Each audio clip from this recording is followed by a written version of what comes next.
You're listening to the Doc Lounge podcast. This is a place for candid conversations with the healthcare industry's top physicians, executives, and thought leaders. This podcast is made possible by Pacific Companies, your trusted advisor in physician recruitment. Hello, everyone. I'm Stacey Doyle, Senior Director of Marketing at Pacific Companies, and your host here on the Doc Lounge podcast. Welcome back to our Provider's Perspective series, where we spotlight the journeys, challenges, and wisdoms of physicians from across the country. Today's guest is someone who truly embodies resilience, compassion, and the power of purpose in medicine. I'm thrilled to welcome Dr. Emma Jones, a practicing hospice and palliative care physician who has also served as a pediatric oncologist and general pediatrician. With over a decade of experience mentoring residents and fellows, Dr. Jones has become a powerful guide and uplifter for healthcare professionals navigating the turbulence of the modern medical system. In her debut book, The Phoenix Blueprint, she shares the practices and tools that helped her rise from burnout and rediscover her calling. Blending inspiration from yoga with practical steps for transformation, her message is clear. You can emerge stronger and you're not alone. Dr. Jones lives in the Boston area with her physician husband and their 2 teenage daughters, and she's on a mission to be a lighthouse of hope for her patients, her colleagues, and now for all of us. So, Dr. Jones, welcome so much to the show. We're so glad to have you here. Thank you so much. What a lovely introduction. I'm so happy to be here. Well, we're definitely honored, and we can't wait to learn a little bit more about you and obviously this amazing book that you've written. So let's start at the beginning. What inspired you to become a physician, and how did you pick your specialty? Oh, wow. You're really going back. And thank you. Sometimes we forget that part of the story. We got here somehow. My journey to becoming a physician started very early. I am one of those people that cannot remember a time when this wasn't what I wanted to do. So I don't really have an origin story in that way. However, I have plenty of the rest of the story, right? So I got on the straight and narrow path pretty early, like before college, right? And then one thing about medical training, anybody who's been through it, is that it's very prescribed, right? There's pre-med, get your MCAT scores, get your GPA, get into med school, do the med school thing, get the good residency, perform well in residency, get the good fellowship, get the good attending job. There's all of this very prescribed track. So I was in that. I mean, and that's kind of my story for most of it. Pretty boring story. I just did all the steps that you're supposed to do to get to your goal of being a doctor. And I think that's actually part of the problem, and the way that I see things now after going through the looking glass and having this transformation of having a burnout. I think about that a lot differently, but that was kind of my story. And the way that I chose my specialties, I would say that I loved everything when I was in medical school. Probably not unfamiliar story to most people. It's all very exciting. You're finally getting to do the thing that you've wanted to do for so long, and everything's exciting and new. I definitely took a bit of an intuitive decision approach, like which group of people did I feel the most like and who did I want to hang around the most? And that was definitely the pediatricians more so than the surgeons. So that was kind of my first sorting, kind of like a little Harry Potter moment, like which house do you go in? And then once you kind of get that level of sorting, then the refining sort of comes. For me, I really love longitudinal relationships with patients, and I also like deep work. So HEMONC really kind of married both of those things, where you did see people over time. General peds, right? You see patients over time, but most of the patients are well. Oncology was both a longitudinal relationship and a deep relationship. So that was a great fit for me. And then, of course, I took that to an extra level and took it to palliative care. So we got even kind of deeper in to the emotional and connection with families. And I loved it. I loved every minute of it. And I let it become my identity, and it totally consumed me. And then it totally ate me alive. Well, I think that's a normal story, and we've heard that before. So obviously, for fellow physicians that are palliative care, hospice, is there any kind of tips that you'd recommend, or were there certain kind of flags that you said, okay, now I feel like this is becoming too all consuming? Yeah, so I definitely have a frame. Burnout is kind of a word that you either, I mean, I don't think anybody loves it. I was going to say you either love it or you hate it. I don't think anybody loves it, but you either identify with it or you're kind of like, no, that's the wrong word. I don't like that word. To me, burnout is the signal. Burnout's like, hey, something's wrong here. We need to kind of have a course correct. So when I'm thinking about, my journey as a physician with the lens of like, when were the smoke signals of burnout going up? Really early, and I missed them completely. I mean, second year of med school, I was completely burned out just from the pace of work and the pressure of it all, to perform, get the good grades, kind of being in that rigid track for, by that point, already 8 years, right? Like if you think about, I was on the gotta be a doctor track from the beginning of high school. So that missed that one, that there was a little smoke signal to say maybe the way you're approaching this needs a rethink. Not the goal itself, but just the approach.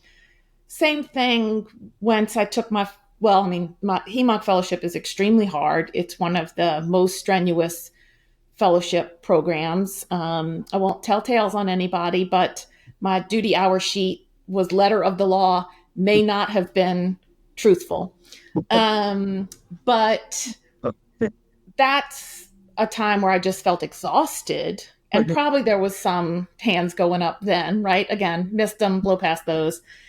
First years of working, getting to do things kind of the way that I wanted to for the very first time, took the foot off the gas a little bit. So, I mean, that's the really sneaky place where you can miss the smoke signals, is where things feel a little bit better, right? When you get out of that training environment, you're not working 120 hours a week anymore. You're not under the watchful gaze of attendings all the time. And you're like, but you don't really feel good. You're still kind of doing all the same messed up behaviors. You just got a little bit of breathing room. That's a sneaky recovery. And then I just really from there, just kind of like kept going, bought into this lie that the more enmeshed with my patients I was, the better doctor I was. And then that is what took me onto the huge crash, which happened about 10 years into my post-fellowship life. So I think one of the things that I now reflect is really remarkable about my story is that it wasn't like everything was actually fine and then there was this one event and that led to a crash. It's like this slow burn. And I think I see that is the way it is for most physicians and probably everybody in healthcare, but physicians are the people I talk to the most. That makes sense. It's something you're kind of experiencing. It's on a daily, and then it's slowly building up and you're not really realizing how much it's, infiltrated, your day to day. Right. So what are some of the things that you would potentially, flag if physicians are feeling X, to say, hey, maybe you need to reevaluate and kind of just, take a look at what's going on? Yeah. What are some of those red flag smoke signals? Yeah. That's a great question. Some of the things, that it shows up outside of the clinic at home. You're more reactionary, you're more irritable with your family, you have less patience. I think a lot of times our families give us a lot of grace, probably more than we deserve. But, they say, oh, mom works hard and she's dedicated to her patients. Of course, when she comes home, she's going to be a little tired and cranky. But like, is that really the life you want, to like always be tired and cranky with your own family? So I think looking at on the weekends after hours, are you really still always kind of in that cranky, can't get out of it mode? That's a big red flag that I see from a lot of people. Dreading work, Sunday scaries, or like, I don't want to go to work, or I pull in the parking lot and I get that like ick feeling in my throat or whatever, however that shows up in your body. That's a huge one. If you don't want to go to work, we got a big problem. That's like a big flag. Using your body is another big technique that I teach a lot of my clients when people work with me. There's so much wisdom in our bodies. And as physicians, we love to like stay up here in our heads and outsmart ourselves and story.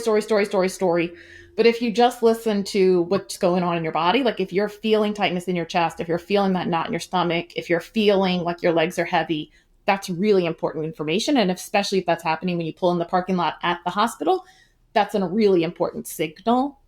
Other ones that show up are kind of disdain for patients. So, I think this happened to me and it was really scary and unsettling when I was like mad at children with cancer for being in front of me and needing care, right? That's a pretty stark red flag when you have that kind of degree of cynicism about your work that you're kind of mad at the patients. That can show up in a lot subtler ways, but it's something to look for. And then this kind of sense of like, there's no point to this. Like, this is all just some kind of a machine and I'm stuck in it. And I don't even know what the purpose of this medicine is anymore. If you have that kind of feeling, that's a real, red flag that your relationship with your work is off and we need to sort of renegotiate so that you can feel engaged and fulfilled and invigorated by your work. I'm assuming a lot of, obviously hospice and palliative care, like that is a deep emotional investment. So do you think that a lot of your burnout came from that? And is there a way that you feel, is there a way to kind of almost compartmentalize those two things when you said you were getting too involved and too attached with your patients? Yeah, that's a really important point. And I think a subtle distinction that I try to make is that it's not emotional engagement with the work itself. It's sort of the lack of boundarying and healthy separation. So we don't want to become robotic. We don't want to become uncaring or unfeeling robots. That's not the goal. That's a myth. I think there's a lot in our training that sort of says that's a good doctor is a person who doesn't have emotions. But that's also its own problem. That wasn't necessarily my version of it. I thought it was good to have emotions. I thought it was good to mirror all of your patients' emotions. And I'm actually very talented at that. That's one of the talents that I have, is naturally empathic. You feel something, I'm feeling it too. And the thing that I didn't have was the skill to make that temporary, right? It's really good when we're in the room together for me to feel some of what you're feeling so that I know where you are. I can support you. I can meet you where you are. I can companion you in your grief or your confusion or whatever feeling that you're feeling. That's a really helpful clinical skill, especially in the work that I do. The problem is you got to get out of there. You can't stay in there. And that's the piece that we are not trained to do in medical training or residency or really anywhere along the traditional pathway. And that was a core thing that was missing that led me into burnout. If you can imagine, you sustain multiple serious losses and experience multiple serious grief events on an almost daily basis, and then never have a time, don't have any break. Right? When people have major losses in their life, we tend to give them space to grieve. When my patient's spouse died, when my patients died, their spouse takes a week or 2 or 3 or 10 off of work. Certainly, if you have a child die, we're going to expect that parent's going to need some space to grieve. But we really don't create any space for ourselves to deal with that. And so I think the solution to that is twofold. One, we need to be engaged with it less, right? There needs to be this separation. Like, their pain is different than my pain. I have some, but I don't have the same amount. That's one skill I had to learn. And then the other is there has to be space for renewal and healing. And that if we pretend like it doesn't hurt us, then we never acknowledge that we need to heal. And so I was caught in that loop where I was like, give it all to me. I will feel everything that you feel, but it's no big deal. I got it. Like, that's a really bad combination. And I think that's how we're trained to operate, unfortunately. Well, I can see how, if you're an empath, then that's just kind of, you're naturally going to go that way. And that is so much to take on. So this brings us to a great transition about your book, The Phoenix Blueprint. I mean, obviously it's really powerful and personal, just the title itself. So tell us, what is the image of the phoenix rising from the ashes? What does that mean to you in the context of healthcare, and why did you write the book? Well, I am a little dramatic. So I had to kind of go with something dramatic. The stories in my head are all very Broadway, or like, wings of fire imagery. People told me when they see the cover of my book, it looks like fairy porn. I was like, well, if it gets people to buy it, I don't really care. They'll be very surprised when they get into it. But anyway, that just need for drama aside, the Phoenix imagery really, to me, was so perfect because the fire is very real. Like, the healthcare system itself feels like we're living in a fire. Nothing is functional. I mean, it's not hard dumpster fire is used very regularly when people are talking about our current healthcare environment. So, this idea of living in a fire and what kind of person chooses to live in a fire and go into a fire willingly, firefighters and phoenixes, right? And so these were the two images that I worked with. As I got more into it, the phoenix really emerged as the sort of predominant archetype that made sense to me. There's a little bit of firefighter methodology in there too, because I think that trying to stave off the fire or stop the fire is actually an important part of how we're going to heal the system.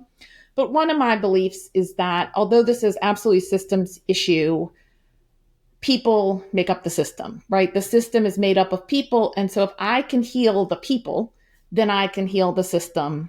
And so the Phoenix imagery, developing your Phoenix mindset is kind of how I would say the goal of becoming a different kind of person, a person who has a different relationship to this work, who willingly goes into fire, but not like either because I don't get burned, because that's just not true. And that's probably the default belief that everybody has now. It's like, I can walk into this fire because like it doesn't burn me because I'm some kind of special non-human something that doesn't experience the fire in the same way other human beings do, or that it's okay that like me being burned to the ground is actually part of the game too. That's my job. This is a calling. Self-sacrifice is part of it. And so going in and say, if you could imagine, right, every day you go to work, you like get singed 1%, that over time you're just fully incinerated. And that's just what it is to be a doctor. So neither of those are acceptable. I was like, these are the two prevailing beliefs, and I can't have either one of those. Mm-hmm. I need to have this other way, which is, walk into the fire, and it actually, like, I know what to do with it. I can dance with it. I can like use it to make me better. So that's sort of one part of it. And then this cycle of renewal is another really important part of the imagery, that we are meant to be cyclical. We follow nature. This is a mythic story of renewal, and that transformation comes through destruction, right? Like whatever, pick your imagery, we're working with fire, the phoenix, that phoenix needs to be burned to the ground, and then it rises from the ashes. If it doesn't allow itself to be burned, it can't change. I use a lot of nature imagery as well, like seeds. The seed has to be destroyed in order for the tree to grow, right? So just this acceptance that we have to sort of let old things go in order for new things to come is another really important part of the metaphor. And that I tell stories in the book that highlight that in the clinical context, because I realized that I just went off on this really weird, dramatic, metaphorical discussion, and a lot of people can't connect with that. If you're like a drama person like I am, you'll love it. But if you're a more clinical person, the book is filled with examples of, and here's how this shows up in real world situations from either me or my clients or people that I've worked with in the hospital. Sounds like a powerful book with lots of great, like you're saying, real life. And then you're using that really strong metaphor to bring home kind of the key messaging that you want the audience to take away. Now, tell me a little bit about, I know that you talked about, resilience, you talked about renewal. I know there's some practical tips in the book about, blending yoga, mindfulness practices. What are some tips that you would, if you were high level, pull out of the book that you'd want to share with physicians listening right now? Thanks. Yes, there's lots of practical advice in there. I have kind of mapped out the 6-step path that I walked on my own recovery. And as a quick tip place to start, the first step is rest. This is absolutely the first one because A, it's the most important. It's also the hardest and the simplest, right? Just stop. Just stop. Just do less. Take some days off. Actually take a weekend. Actually go to sleep. Just rest. That is absolutely the first step. And that you might have to stay on step one for a really long time before you're ready to get on to other steps, such as self inquiry, boundary setting, learning new ways of communicating, building up communities. These are kind of the stages for me, but rest for me came uh, un, unwillingly, involuntarily, I guess. I this is the story that starts the book, so I don't mind sharing. I got sent home involuntarily. You are too fried. Get out of here. 6-week mandatory leave. Thankfully, the medical board didn't get involved or anything like that, but it was devastating to get pulled off of work involuntarily due to unprofessional behavior. That was absolutely a result of my burnout, fried state. But it led me to rest. I was in the bed for like 18 hours a day because I was absolutely depressed and despondent. But I think that's really what my body needed was that degree of rest. And then, of course, that's when I started practicing yoga. I say I started practicing yoga out of spite because my thought in my mind was like, well, if I can't go to work, what am I supposed to do? Go to yoga? But it worked. It did its thing, whether you believe in it or not. That's kind of the thing about some of these technologies. They work whether you believe in them or not. And so I have become very a student of yoga and a big believer in the philosophies of yoga. And that underpins a lot of what I teach. But the thing that I will say about yoga as this quick tip here is that if you don't like yoga, don't do yoga. Yoga's not a quick fix. It's not like one yoga class and your burnout's going to be gone. And I know that the way a lot of hospital wellness offices pitch it makes everybody really aggravated. And I agree because that's not what it is all about. So I think there's a lot of ways to rest. There's a lot of ways to restore. There's a lot of ways to understand yourself better and get out of your head and into your body. And there's a lot of ways to develop better communication systems. Yoga sort of has a system for all of them. So I'll just throw that out. If you are a student of yoga, maybe get a little bit more into it beyond the physical postures that you do. If you're in a more athletic yoga class, really be curious about some of the more philosophical elements. But I wouldn't really say that I don't want anybody to hear yoga is the cure to burnout because I don't believe that that's true. I teach from that tradition, mainly from a philosophical side.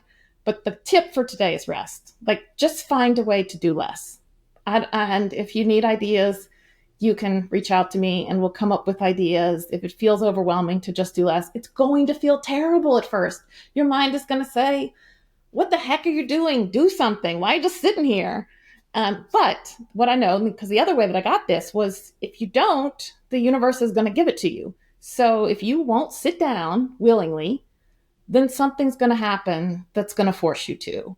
And I then developed medical issues where I had to rest again, involuntarily, right? And so I think we get so frustrated when that happens to us, whether we get a bad flu or we get injured in some way, or, maybe it's as dramatic as it was for me that you get kicked out of work. But if you can, I'm going to say something that's impossible, but appreciate the rest, appreciate the gift of rest. That really is the first step on the path.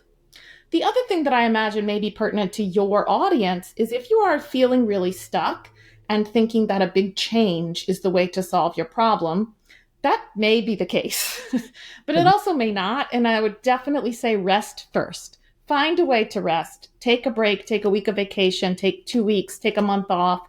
But before we make any big decisions, rest yourself, and then think about what the right choice is. You may have a nugget, maybe leaving your job, maybe moving, maybe leaving the country. I don't know. Whatever it is you think is the solution might be the solution, but it also might just be your reactive, underslept brain sending off misfires. And that's not a great place to make decisions from. So try to get into a grounded state before you make any big decisions.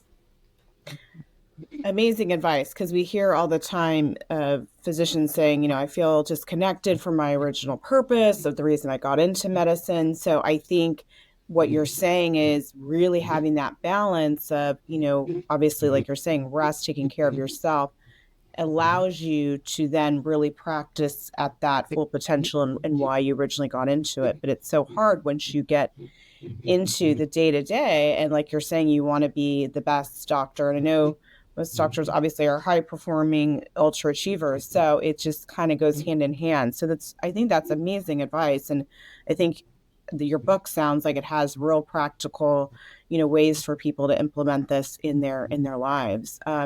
One of the things I loved about is you talk about becoming a lighthouse for others. What does this look like for you, in your daily life, at work, at home? Thank you. The concept of lighthouse was something that I didn't invent it, but I adopted it both to remind me to take care of myself and then also to contextualize the presence as an important piece of the work, right? So first of all, lighthouse has to be cared for in order to be bright and shiny, right? So that implies, or that created, a story in which my own self-care, taking good care of my mind and body and spirit, was actually an essential component to me caring for other people. It wasn't either or, it wasn't a trade-off. It was like, this leads into this, right? So that was a real reframe, flip, that allowed me to take care of myself in a way that I never had before. So that's one part of the lighthouse. And then the other part of the lighthouse that I feel like is so important is that my worth is no longer measured by how much doing I do. Some days just showing up bright and shiny and making the other people in the clinic or the hospice house or the coffee shop or wherever it is that I went that day, giving those people some good energy is an act of service in and of itself. And so it got me out of attachment to, did I see enough patients? Did I have enough breakthroughs with people? Did I get people their right goals? Whatever it is, for me now as a hospice doctor, a lot of my role is quite behind the scenes, administrative work. And so it could be that was very there's a cynicism around it. All I do is do paperwork all day and who cares about this? This is a terrible job. But through this lighthouse imagery, as well as some really good practices around kind of connecting the dots and seeing how you're part of a larger system. But at least for the lighthouse, if all I did was show up and help other people to feel more empowered to do their work just by my presence, that was good, right? That was good. And that the way that I do that is by keeping myself bright and shiny. So that's kind of the concept of the lighthouse, and I think really powerful. And part of why I wrote the book is that I also know that just telling people to rest without telling them what to do when they're resting, which I think sounds like a really strange concept, but for doctors it will make sense, right? Like it's kind of like, but what do I do on vacation? Or what do I do, on the weekend? We got to be doing something. So I get that. And I'm not going to take you too far all in one step, right? We're not going to go to, just sit quietly and clear your mind. That's too big of a step. Do these other things instead, right? Do activities that align with identities that have nothing to do with being a doctor.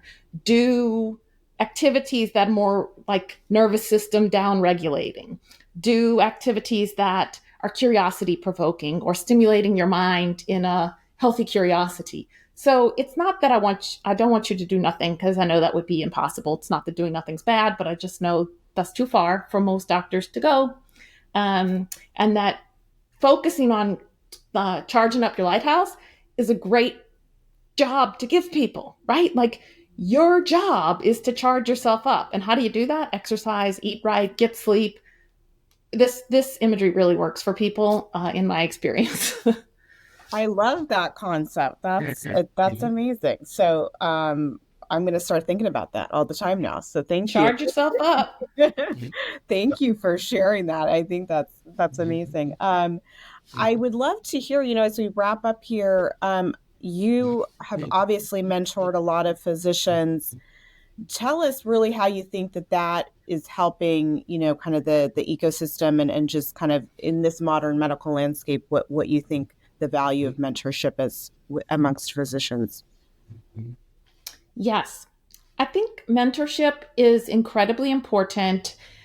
Communities that are safe, and the words that we put around that may vary, but creating communities in which people can live in this new way and have it modeled for them and have it celebrated. Celebration is a huge thing that I believe in. It's so good for our brains, but very countercultural. Like in most medical settings, we never celebrate anything.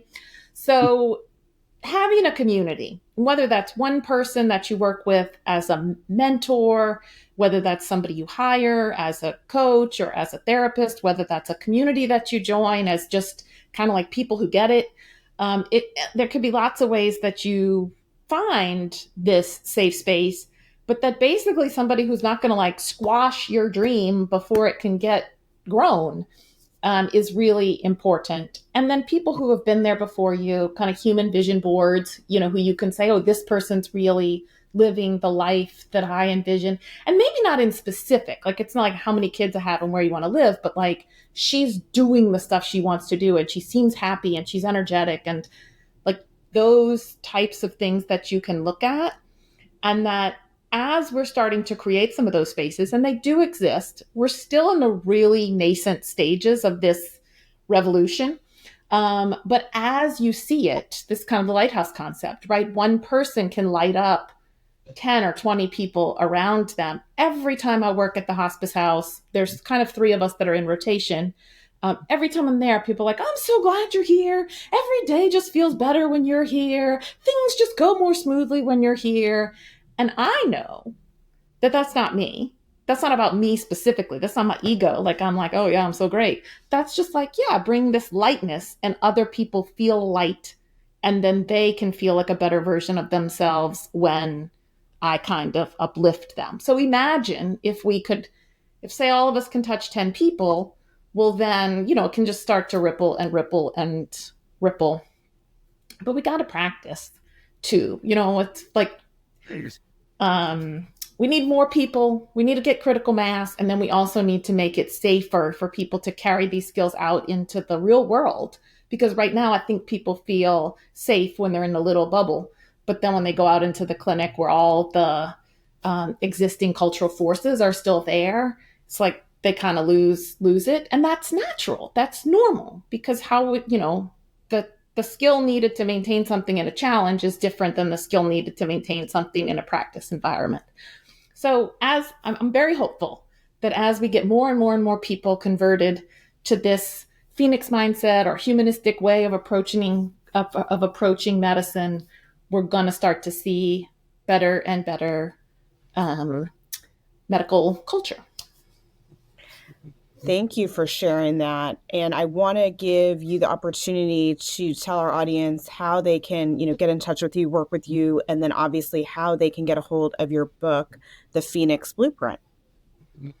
Great. Thank you. Anyone who is interested to learn more about working with me or whatever I'm offering, just start at my website. That's the best place to start, emmajonesmd.com. And we'll link out to the book page, any current programming, or how you can work with me as a coach. So, and right now I've got kind of a little bit all of that. But this is one thing about the life that I lead right now is I get to do what I want to do. And so sometimes it changes, and that's okay because that's the way I've made my life. So just start at the website and you'll find out what's current.